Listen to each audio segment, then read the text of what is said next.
বসো বসো, তোমরা সবাই বসে পড়ো। আপনাদের স্কুলের বাচ্চাগুলো তো বেশ ভালোই। স্যার, আমাদের ক্লাসের বাচ্চারা এত ট্যালেন্টেড যে আপনি প্রশ্ন করার আগেই এরা উত্তর দিয়ে দেবে। এদের মধ্যে আমরা ট্যালেন্ট একদম টিপে টিপে ভরে দিয়েছি। আশেপাশের সমস্ত স্কুলের ছাত্রদের থেকে আমাদের ছাত্ররা বেশি জ্ঞানী। আমাদের স্কুলের ছাত্রদের সাথে কেউ টক্কর দিতে পারে না। বেশ, এদের আমি কয়েকটা সহজ প্রশ্ন করেই দেখে নিচ্ছি যে এরা কত বড় ট্যালেন্ট আর কত বড় জ্ঞানী। এই মাঝে যে বসে আছো, তুমি দাঁড়াও, বলো চাঁদে প্রথম কে কে গেছিল? স্যার, আমি মামার বাড়ি বেড়াতে গেছিলাম, তাই দেখিনি চাঁদে কে কে গেছিল। তবে স্যার, এটা বলতে পারি যে আমাদের ক্লাস থেকে কেউ যায়নি, তাহলে আমি জানতে পারতাম। এ তো দেখছি জ্ঞানী না, মহাজ্ঞানী ছাত্র। তুমি দাঁড়িয়েই থাকো। স্যার, আমি বলবো চাঁদে কে কে গেছিলেন?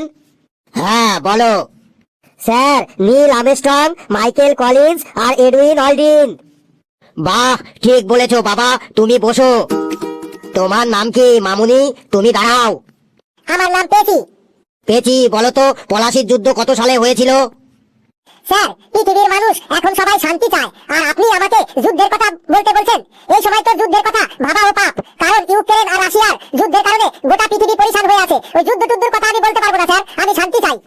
কি সাংঘাতিক রে বাবা, জিজ্ঞেস করলাম পলাশির যুদ্ধের কথা আর টেনে নিয়ে এলো ইউক্রেন রাশিয়ার যুদ্ধের কথা। তুই দাঁড়িয়েই থাক। স্যার, আমার খুব জোরে প্রস্রাব পেয়েছে। প্রস্রাব তো তোমাদের এখন পাবেই, এখন আমি প্রশ্ন ধরছি না, এখন প্রস্রাব পাবে, আরো কত কি পাবে। তুমি দাঁড়াও, বলো ঘেটুর বাবা 1000 টাকা নিয়ে বাজারে গেল।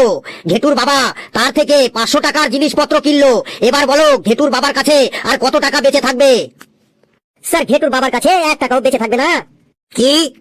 হ্যাঁ স্যার, ঘেটুর বাবার কাছে 1 টাকাও বেঁচে থাকবে না। খালি হাতে বাজার থেকে ফিরে আসবে উনি। কেন উনি খালি হাতে ফিরে আসবে কেন? এর মধ্যে তুমি আবার কোন ফর্মুলা লাগালে? স্যার, সব জায়গায় ফর্মুলা চলে না স্যার, এখানে আমি আমার ব্যক্তিগত এক্সপিরিয়েন্স থেকে বলছি। ঘেটুর বাবার বাজারে সব দোকানে এমন ধার বাকি পড়ে আছে যে উনি 1000 টাকা কেন 10,000 টাকা নিয়ে বাজারে গেলেও টাকা ফেরত তো দূরের কথা, কোনো জিনিসপত্র নিয়ে বাড়ি ফিরতে পারবে না, কারণ উনি বাজারে গেলেই সকল পাওনাদাররা ওনাকে ছেকে ধরবে। আমি ঘেটুর বাবাকে চিনি স্যার। কি সাংঘাতিক রে বাবা, তুমি দাঁড়িয়েই থাকো। স্যার, আমি বসবো, আমার মাথাটা যেন কেমন টনটন করছে। বেশ, তোমাকে আরেকটা সুযোগ দেব, মানে আরেকটা প্রশ্ন ধরবো। যদি ঠিক ঠিক উত্তর দিতে পারো তাহলে তুমি বুঝতে পারবে। বেশ স্যার, প্রশ্ন করেন স্যার। তুমি ইংরেজিতে চেন্নাই বানান করো তো। স্যার, চেন্নাই স্যার, বলছি CHEN, চেন নাই নাই নাই নাই চেন্নাই। স্যার, বসবো স্যার? বাপ রে বাপ, কি জ্ঞানী ছাত্র রে।